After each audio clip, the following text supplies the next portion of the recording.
How are you guys doing today? You guys excited? I'm excited.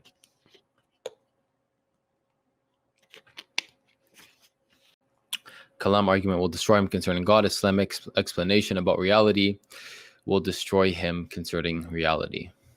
MashaAllah. Yeah, that is true. That is true. Walaikum salam. What heated debate? The one that's about to take place. You'll see. Inshallah khair. All good, all victory is from Allah. As long as we do our due diligence for the sake of Allah, inshallah khair. Allah, who is this Allah? I was going to take it easy with you, but now that you said that you do it for Allah,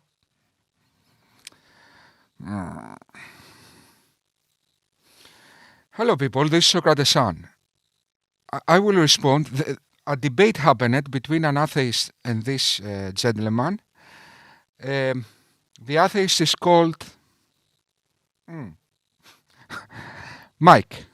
The atheist is called Mike. He did very well. And Rami. This is one of the three Muslims. There is a channel called The 3 Muslims. Okay, let's go. Okay, Bismillah. Ameen Ya Rab, Ameen. So it's basically on the topic of God. I'm going to be demonstrating how God does exist and how we know he exists. And he's going to try and refute it. Will he be able to? Probably not. Honestly, probably not. But inshallah khair. Hate this dude, inshallah, you'll destroy him. Inshallah, Ya Rab, if Allah wills me to beat him intellectually in a debate. Alhamdulillah. The atheist has a passive repeating absurd claims. Make sure to call him out directly before he goes on tangents. Inshallah, I will. Inshallah, I will. J. Mike, the Kalam ignores actual cosmological models. The arrogance here is insane. You mean the Kalam cosmological argument? Because I'm not making the Kalam cosmological argument. So when you say it doesn't reach a new ontological category, what do you mean? It doesn't reach necessary existence? How can you demonstrate that? How can you disprove the argument? Because if the premise is true, the premises are true, and the logic is sound, the conclusion will follow. How to refute? Where did that go? How to refute someone who believes in an eternal universe? An eternal universe is not an issue. Even if the universe was infinite and eternal, that doesn't make it the necessary existence, because the universe is comprised of contingent things. Now, this is an issue because you're saying the necessary existence is made up of contingent things. That doesn't make sense. It cannot be the necessary existence. And you can have something that's infinite and eternal. For example, let's say we had an eternal sun. The sun was eternal. The sun's rays would also be eternal, right? The sun's rays would also be eternal, but they're not eternal in the same way, because the sun's rays would still be dependent upon the sun. So they're not the same. Can you demonstrate how you can have a world of only contingent existences? That's the question. That's the question that is begged with not the cosmological argument, the contingency argument. If you can demonstrate, even with a thought process or a thought demonstration, how you can have a world of only possible existences without it being a contradiction and fallacious, then okay. But this is the issue, because no one has brought something even close to that yet. No, in fact, the weakness of the contingency argument is not reaching to a necessary existence, is proving or demonstrating that this necessary existence is God. That is the tough part. But let's go to the debate. I think it's only fair that we begin with meeting on common ground. I think it's a good place to start defining definitions and getting all those misconceptions out of the way. So firstly, I want to know, do you accept proper logical deduction as a proper method or path to truth? Yes, it can lead to truth. Yes, but logic alone without evidence, without demonstrable evidence, to me is not as valuable as science itself, right? As demonstrable evidence. Okay. And is there a reason specifically you would say that? Well, anybody can come to any logical conclusion For example, I can logically conclude that the Earth is flat without any demonstrable evidence. It might seem that it's logically the case that the Earth is flat, but it's actually not, right? So that's Yeah. why. Okay, I understand that line of thinking, but I myself, and this is why I wanted to get this out of the way, I wouldn't even consider that a logical deduction. I would consider that illogical and irrational, because on what premise are you saying the Earth is flat? You know? I can't see a curvature. All I see is flatness. Rami implied that logic presupposes the facts from reality. No, logic simply means the process our mind uses to evaluate the facts from reality. That's a logical conclusion. I would say that's an illogical conclusion. But how about, for example, How's that? it's illogical because you're making yourself the measuring stick truth. Rami implied we cannot possibly logically deduct the Earth is flat if we assume sound logic. Yes, we can, if our sound logic is based on wrong premises. I actually think, if anything, that's an issue with science, because it's based on induction, right? And yet, Rami, isn't that you that said this a couple of minutes ago? How can you demonstrate that? How can you disprove the argument? Because if the premise is true, the premises are true, and the logic is sound, the conclusion will follow. Two things: true premises plus sound logic. How we establish true premises? Science. A practical definition of truth, and the only definition of truth that qualifies for the purpose of this debate, is something that corresponds to reality. Science is a rigorous method investigating reality, therefore investigating truth. Logic needs the facts from reality to work, and science requires logic to evaluate those facts. So we need both, and logic and science. Yet, atheist doesn't downplay the value of logic. Muslims downplay the value of science. Okay, guys, in the first part of this debate, Rami demonstrated how confused he is when it comes to first principles and ontology. No wonder, as he watches the YouTube videos of people like Hamza Georges and Ahmed Sobur. Muslim apologists confused a whole generation of young Muslims, replacing in their minds effective reasoning with Islamic reasoning or Islamic sophistry. Deduction, and this is proof that you would have to accept deduction, because even you, in like the videos you made about the Quran and Islam, you use deduction. You said that scientifically we've never observed, or you didn't say this, I'm paraphrasing, but biologically humans can't live up to 150 years. Therefore, it was impossible for Noah to live 950 years. Rami, you idiot. He already said, I accept deduction. Let's watch that again. Do you accept proper logical deduction as a, proper method or path to truth? Yes, it can lead to truth. Yes, but logic alone without evidence, without demonstrable evidence, to me, is not as valuable as science itself, right? As demonstrable evidence. Well, yes, it's biological. Okay, that's a deduction. Let me speak for a second. Yes, it is biologically impossible for a human being to live to 950. It's not 150, 950 in the Bible or the Quran, whatever, right? That is biologically impossible. We know that for a fact. That is impossible for a human being to live that long. So unless you have anything else that shows us that it is possible, well, then I'm going to logically assume that that is not possible. But my point, you said a logically assume, so deduction. Yes. What else would you do? Rami, you idiot.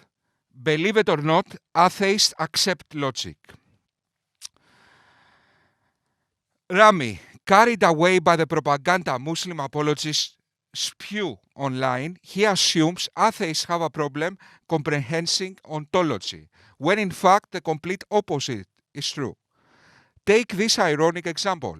Rami is the one that accepts a story in the Quran of Noah being 950 years old, yet he thinks atheists have an issue with ontology. Do you have a counter piece of evidence that shows that people can live that long? Because as far as all the evidence we have suggests that you can't do that. I'm not arguing whether Noah lived this long or that long. I'm showing that you accept deduction. Of course, yes. Okay, I do. I'm glad we established that. Based on Rami watched videos online of people claiming that atheists prescribe to scientism and do not understand ontology and the philosophy of science. And now he's got a straw man in his mind that he needs to make atheists accept logic before he starts the debate. Rami, you idiot. Let me show you the people you trust to advise you about effective reasoning. And within the fitra, the innate disposition, there are forms of proto-knowledge in the Islamic tradition that God is a reality and that he's worthy of worship. But that clouded. So it could be that a sound, rational argument, philosophical argument, whatever, can uncloud your innate disposition to awaken the truth within. Or it could be something else. Or it could be a combination of things. So when you ask me, it needs to be demonstrated, well, I need to find out who you are. Because I don't know where your cloud is. Maybe you need a rational argument. Maybe you need a good hug. Maybe you need some love. Maybe you need some really strong Quranic verses to wake you up, because the reason for your disbelief is arrogance, right? Okay, guys, I made couple of videos, couple of comedies. Whoever wants to see a comedy of the people Rami trusts to advise him about effective reasoning, whoever wants to see a comedy, because it's a comedy. Okay, I will have the link of my videos in the description or at the end of this video. So, Rami, you listen to these guys. The hug person. The hug person and the other one that goes into classrooms and teach students how to be biased. So you trusted the hug person and the person that goes into classrooms in universities and teach students how to be biased. So you trusted these guys to tell you that atheists have a problem with ontology and effective reasoning. Okay, so now let's go to the contingency argument. Is because I wanted to meet on terms where we both agree deduction is a valid method to truth. And now that we've done this, because my argument is deductive, it's a deductive one, it's an ontological one, it uses first principles. So we need to... Deduction with evidence is a viable option to truth, yes. But logic alone is not. Because, again, I can say logically anything is true without actual evidence. Okay, mathematics is like the first principle, right? Because with everything you need a first principle. For example, the scientific method is the principle that is used. You can't test the tester. You can't test the method. You assume it to be true, right? Rami, to undo the damage these Muslim apologies that I've shown you earlier did to your mind, we need like, I don't know, a week to take you to a mental institute, doctors. So if before every debate we need to undo the damage Muslim apologists do to your comprehension, then the debate will never start, my friend. Okay, so I will address just this issue about if science is reliable or something like that, and then we will go to the contingency argument. If we use those results as proof that the scientific method works, that's circular reasoning. Well, you see what I'm getting at? Yes. So the evidence shows us that the scientific method works. What else works other than science to you? What is a better method than science? No, I'm saying that the evidence doesn't prove the method works. The Yes, method it does. working The is results, presupposed. Look, the results show that the method works because the results correlate with reality as best as we can see. And we see the reality and experience it and understand it using observation and the scientific method, correct? Yeah, yes. So you can't observe the scientific method. So you can't prove it. That's my point. Are you serious? It's assumed to be true. People do science all the time in laboratories. We can do science. We can observe science happening and we can see the results. You can't observe the method. You're not making any sense. I don't think you're understanding what I'm saying. You can't test the method. You can only use it and suppose it to be true, presuppose that it works. We test the method every time we do science. Every time we do science, we test the method because it results in things that we can use in reality. The problem here is that this young Muslim is carried away from the sophistry of people like Hamza George and Ahmed Sobur that makes him stubborn against effective reasoning. What is the difference of sophistry to philosophy? The outlook of philosophy is to find truth. The outlook of sophistry is to present my argument sound, irrespective of truth. Muslim apologists doesn't use logic to investigate truth. They use logic to show Islam is true. They don't care about truth. They care about Islamic supremacy. In other words, when their arguments contradict logic, they will go back to first principles and will attempt to undermine logic. Or they will attempt to undermine what we can really know. When science challenges the truth of Islam, they will go to the philosophy of science and try to understate the truth-bearing ability of science. When morality doesn't support Islam, they will challenge the foundations of morality with presuppositional apologetics. They take as a given Islam is true and then tune everything to meet this given. That's how Islam, as Christopher Hitchens said, poisons everything and will end the human civilization if it dominates this world. Islam operates like a mental disease, not like a regular idea. It operates like a virus, the same way the virus infects the body and makes it act contrary to its biological fitness. Islam infects the mind and makes it act contrary to its mental fitness. It results in iPads and results in physical things that we can use. Cars are a result of science. The scientific, you know how much science goes behind a car, how the engine works, the tires. Okay, a lot of science went into that. Yeah, let me explain it like this, because a lot of people who love science, and science is beautiful, they misunderstand this, because behind every science there's a philosophy. There's a philosophy of science. And if you don't understand the philosophy of science, and if you don't understand that science is faith, that the future will behave like the past, then your understanding of the method is flawed. If you don't understand that the method is presupposed to work and we assume it works, then if you try and prove the method using the method, that's circular reasoning. This is why it's fallacious. It doesn't make sense. And I can say the same about you. I can say you're just logically assuming, and you don't have any way to test your logical assumptions. I can say this thing about you. But science, the difference between you and science is that science actually produces results. Again, I keep saying the same thing because you're not understanding. Science actually produces results that we can test, that we can observe. Yeah, falsifiability. I agree. But my point is what science is predicated on cannot be proven. It's assumed to be true. It's not assumed to be true. Science investigates reality and truth correlates to reality. The fact that truth correlates to reality and science investigates reality, it's a rigorous, methodical method of investigating reality, and truth correlates to reality.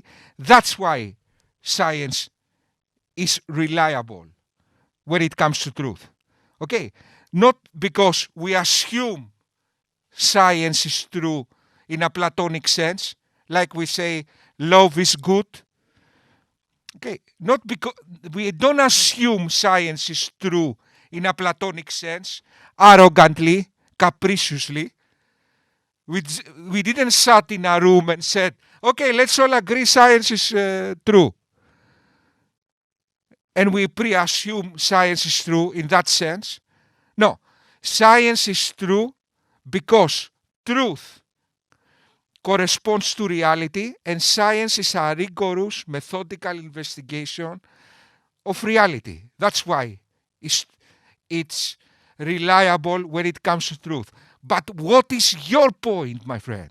Why are you doing all this? Why are you challenging the first principles? Let me tell you why. Because you went close to the corpse of Islam to investigate who killed Islam, and the corpse smells. Terrible. The corpse of Islam smells. And what can I do now? Let's go further away.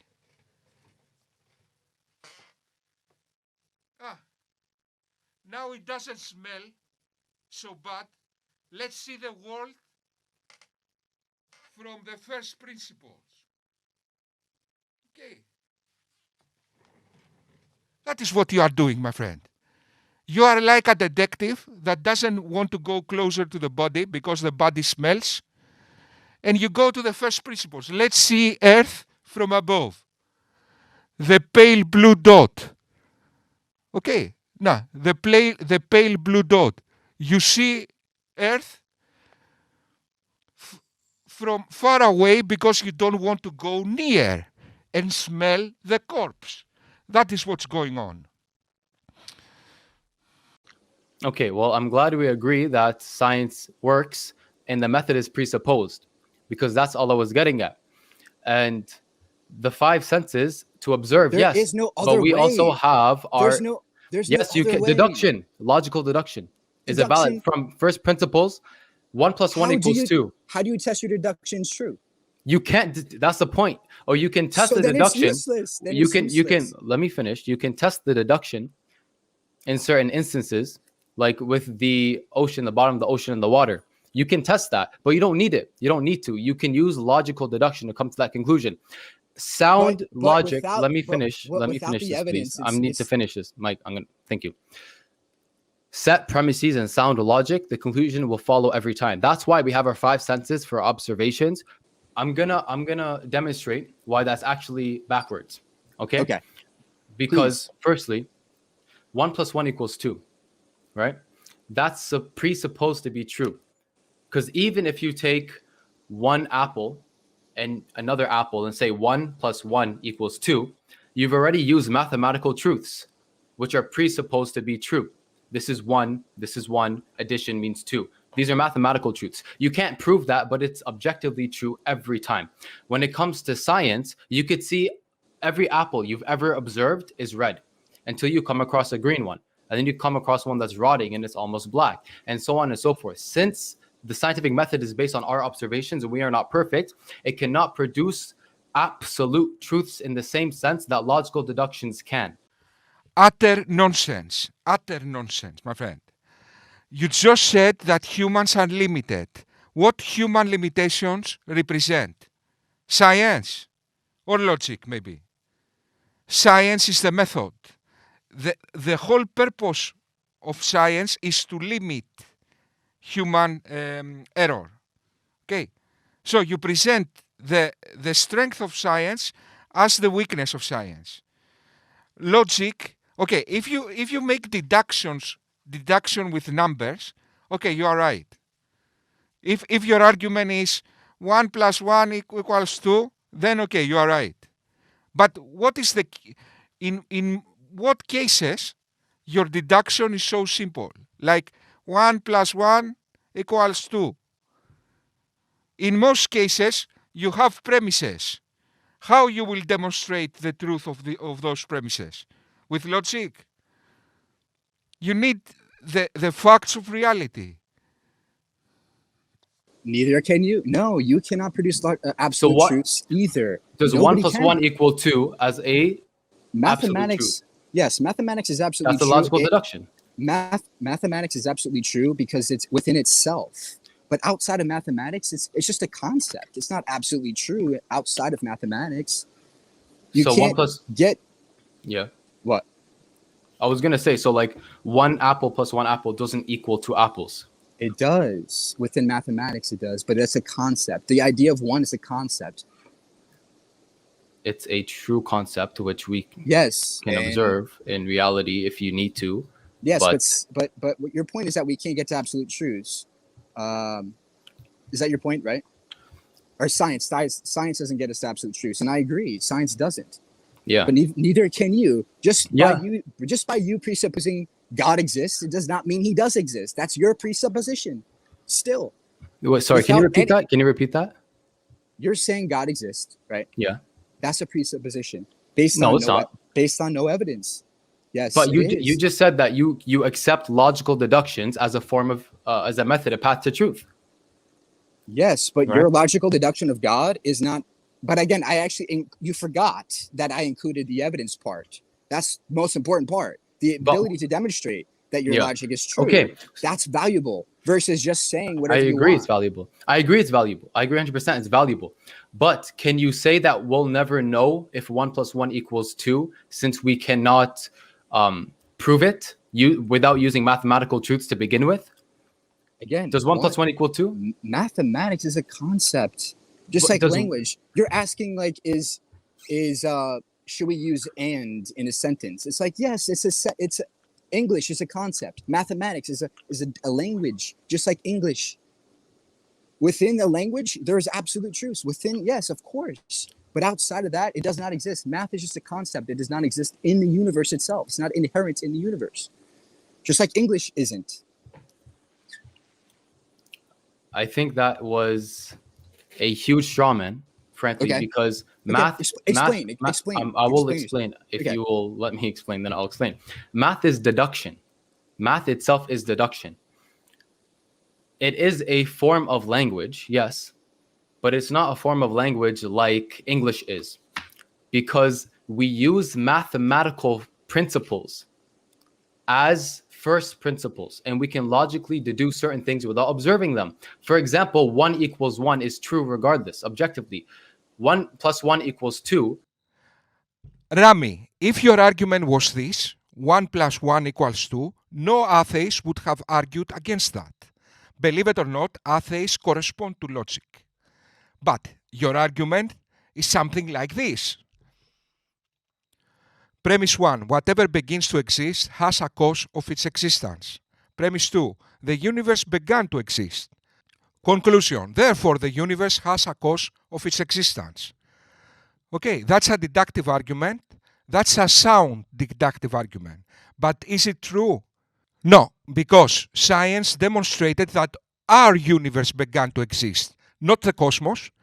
Therefore, premise 2 is not valid, is not justifiable. So science, the facts of reality, contradicted a sound argument. Is true objectively. That's a logical deduction you come to using set premises and sound logic.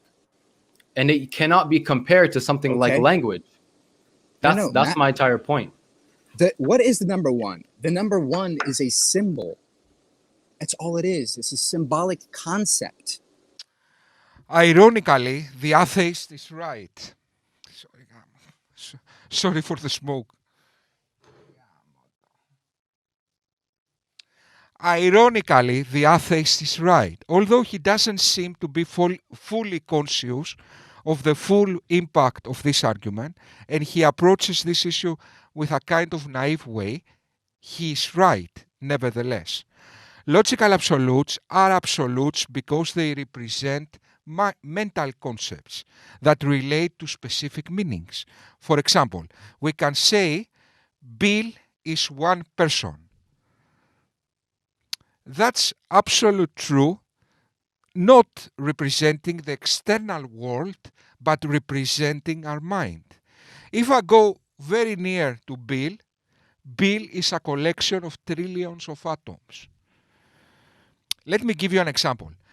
I name this cat Susu.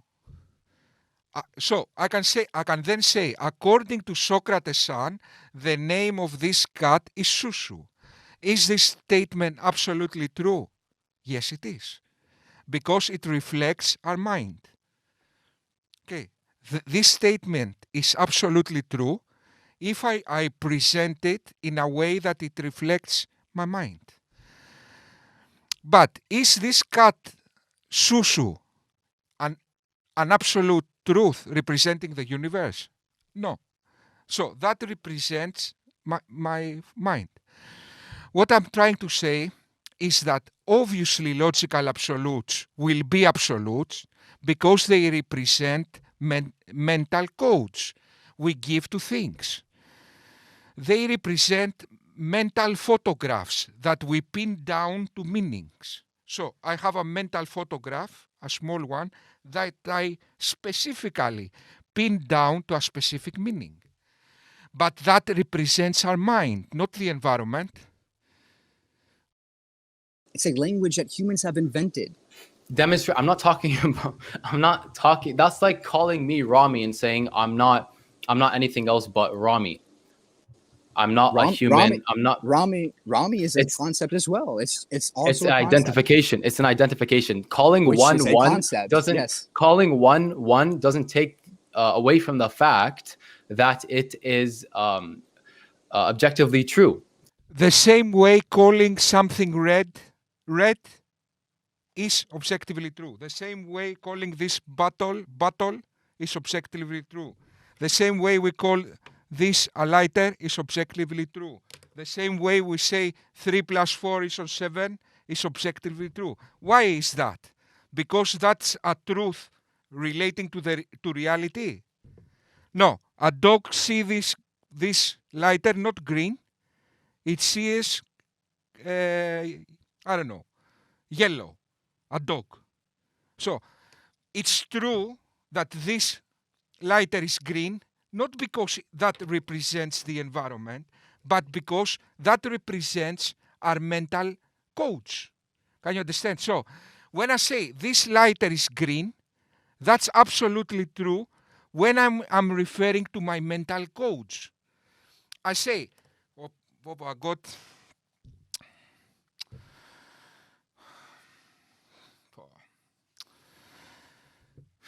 That's why if you think these things very much, I get dizzy.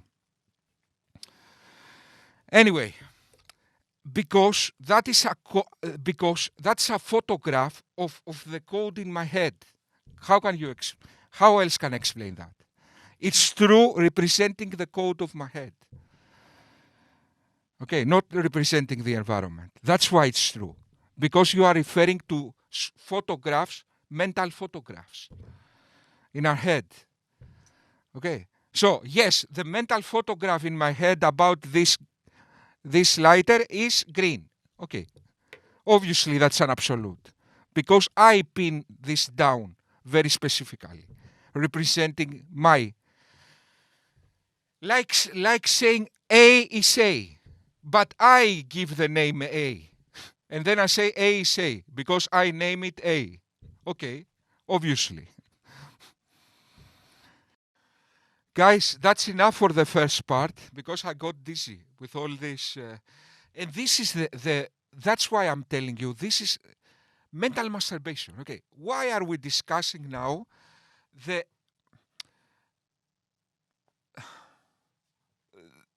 essence of reality? We are breaking the matrix code. Why we are doing all that? When we are to disprove Islam, we need to break the matrix code. But when we are to accept Islam, we just need a hug. Or it could be something else. It could be a combination of things. So when you ask me, it needs to be demonstrated, well, I need to find out who you are, because I don't know where your cloud is. Maybe you need a rational argument. Maybe you need a good hug. Maybe you need some love. Maybe you need some really strong Quranic verses to wake you up, because the reason for your disbelief is arrogance, right?